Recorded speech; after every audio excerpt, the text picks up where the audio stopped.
اور آج کے موضوع کے حساب سے کہ closing the early warning gap together, ہمارے ساتھیوں نے بہت کچھ کہہ دیا اور میرے خیال سے میرے لیے چھوڑا نہیں ہے کہ میں اس کے اوپر اظہار خیال زیادہ کر سکوں۔ بہرحال جہاں تک ارلی وارننگ کی بات ہے تو دنیا جہاں میں جو میٹرولوجیکل اور ہائیڈرولوجیکل یونٹس ہیں وہ اس بات کو یا اس گیپ کو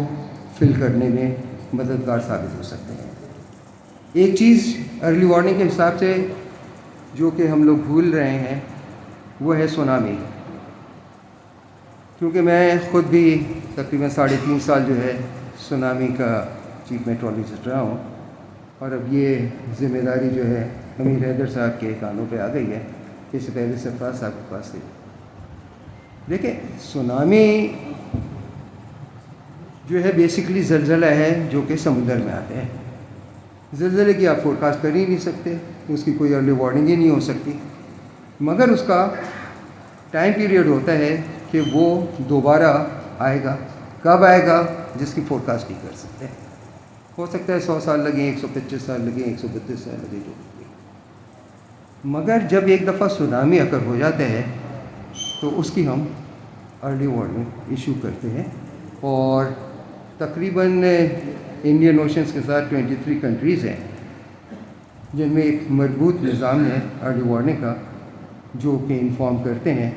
کہ جس جگہ پہ بھی یہ اگر ہوتا ہے تو اس کے بعد ہم بتا سکتے ہیں کہ جو اس کی رفتار ہے ویوز کی، کہ وہ کتنے گھنٹے یا کتنے منٹ کے بعد کس جگہ پہنچیں گے۔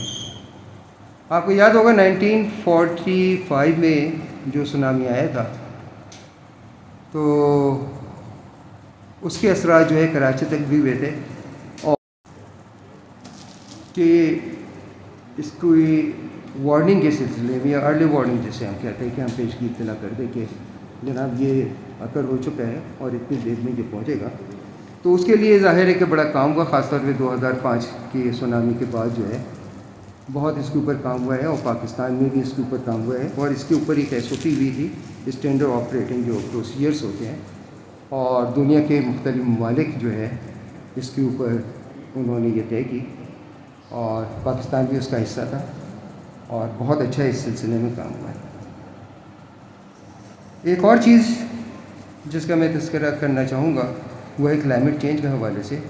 کہ اس کا امپیکٹ جو ہے اس وقت پاکستان کے اوپر کیا پڑ رہا ہے، نہ صرف پاکستان بلکہ دنیا جہاں میں اس کا امپیکٹ ہو رہا ہے۔ اور اس سے پہلے بھی جو ہمارے رفیق کار ہیں انہوں نے بتایا کہ 2023 اور 24 جو ہے سال کے گرم ترین سالوں میں تھا، جس میں 1.5 سینٹی گریڈ تک کا جو ہے اضافہ ہوا ہے۔ وہ گو کہ وقتی تھا، اس کے اندر چینجز بھی آ سکتی ہیں، مگر وہ ڈپینڈ کرتا ہے کہ ہم اس کو کس طریقے سے جو نمٹ سکتے ہیں، ہم تمام چیزوں سے ہم کس طریقے سے میٹیگیٹ کر سکتے ہیں زیادہ سے زیادہ جو چیزیں ہیں جو اس کے اندر حائل ہوتی ہیں۔ دیکھیں، دو ہی چیزیں ہوتی ہیں، یا تو میٹیگیٹ کیا جائے یا پھر ہم اڈاپٹ کر لیں۔ ایک موچی ہے، وہ اپنے چھپر کے اندر رہتا ہے، سردی ہو، گرمی ہو، برسات ہو، جو کچھ بھی ہے، اس نے اڈاپٹ کر لیا ہے اس چیز کو، مگر دوسری چیز یہ ہوتی ہے کہ آپ اس چیز کو ختم کریں، اس کو میٹیگیٹ کریں۔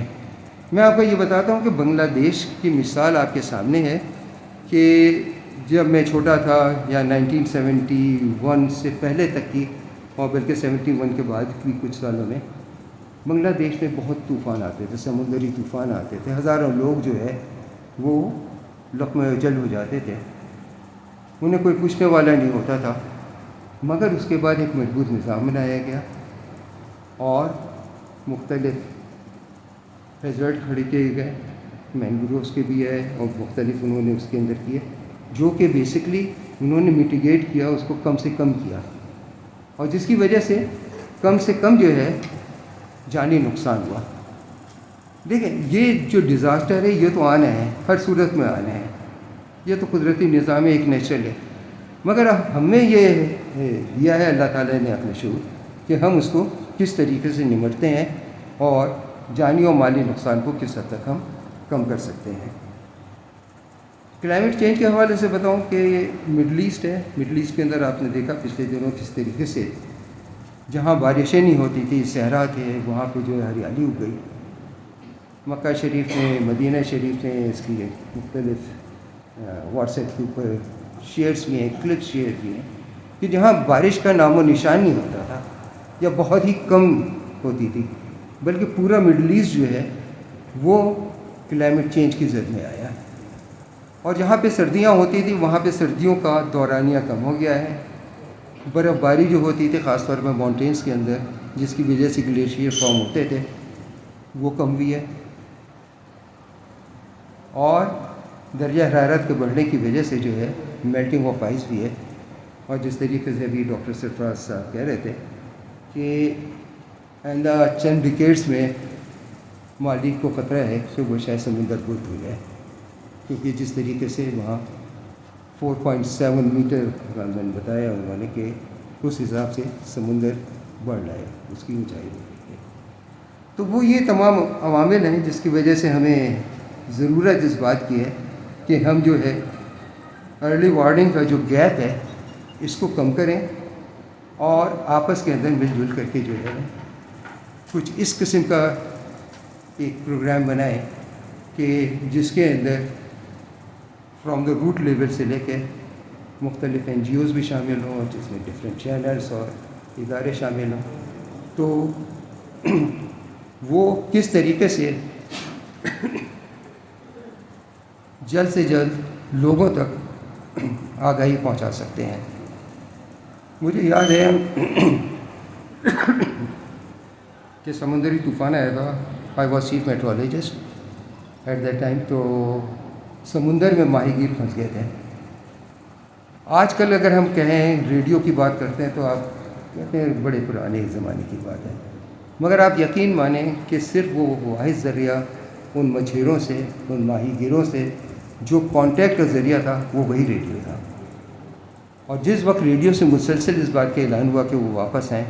تو ماہی گیر واپس آنے کے بعد بتاتے ہیں کہ اگر ہمارے پاس ریڈیو نہیں ہوتا تو ہم جس طریقے سے سمندر میں پھنسے ہوئے تھے ہم شاید کبھی واپس نہیں آ سکتے تھے۔ تو یہ ایک بڑا کردار ادا کرتا ہے، میڈیا جو ہے بہت اسٹرانگ ہے اور ہونا چاہیے، اس کو کم از کم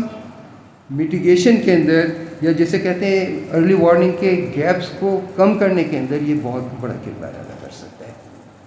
تو آج بھی میڈیا بھی ہے، ان سے میری یہی ریکویسٹ ہے، باقی NGOs کے لوگ ہیں ہمارے یہاں پہ،